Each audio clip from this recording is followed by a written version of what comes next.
පාදයක දිග 10 සෙන්ටිමීටර් වන ABC සමපාද ත්‍රිකෝණයක AB ශීර්ෂවල ඍණ 2 නැනෝ කූලෝම් ධන 4 නැනෝ කූලෝම් ලක්ෂ්‍ය ආරෝ දෙකක් තබා ඇත.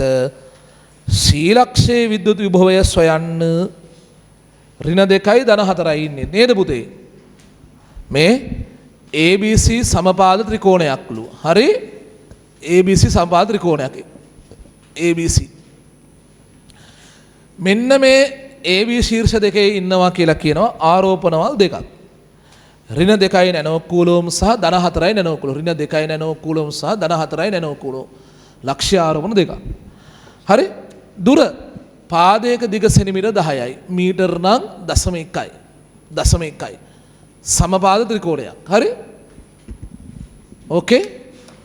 C ලක්ෂයේ උඩ මුකුත් නැහැ. අහන්නේ C ලක්ෂයේ විද්‍යුත් විභවය. පළවෙනිට මතක් වෙනෝනේ විභවයේ සූත්‍රය. ඊළඟ මතක් වෙනෝනේ විභවයේ අදිශය.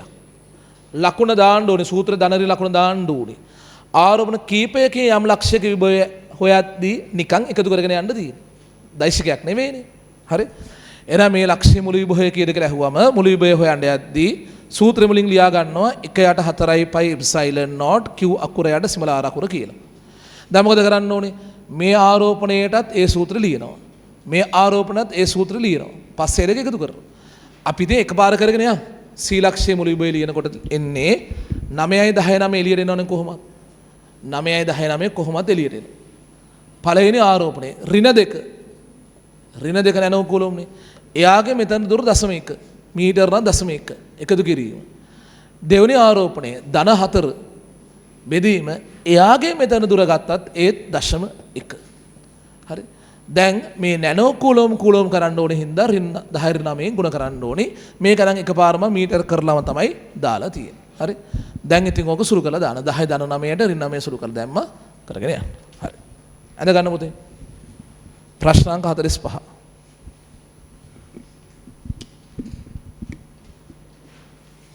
ත්‍රිකෝණය අද ගන්න.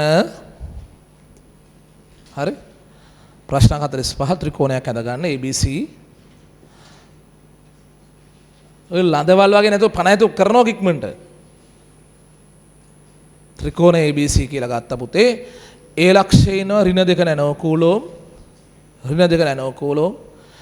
B ලක්ෂයේ ඉන්නවා ධන 4 නැනෝ කූලෝම්. හරි. මෙන්න මේ දුර 0.1 මීටර. මේ දුර 0.1 මීටර. හරි. අනකත් 0.1 තමයි. ඒක මට වැඩක් නැහැ නේ පුතේ. ජේකබ් ඇහුවේ C ලක්ෂයේ මුළු විභවය කීයද?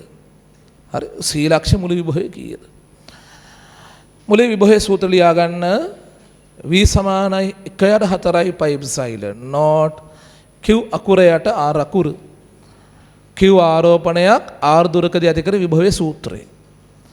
V සමාන 1 යට 4යි පයි එප්සයිලන් නෝට් q අකුර යට සිමල r අකුර. දැන් VC කියලා ලියා ගන්නකො. VC. හරි VC. හරි. කොහොමත් 9යි 10 9 එළියට එනවා. බෙදුවා. ඍණ 2.1කින් බෙදුවා.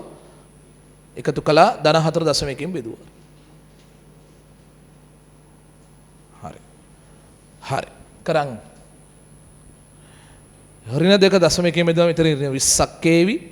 4.1කින් බෙදුවා 40ක් ඒවි. ඍණ 20යි 40 එකතු කරා එතන 20ක් ඒවි. 20 9න් ගුණ කර 180ක් ඒකකේ වෝල්ට්.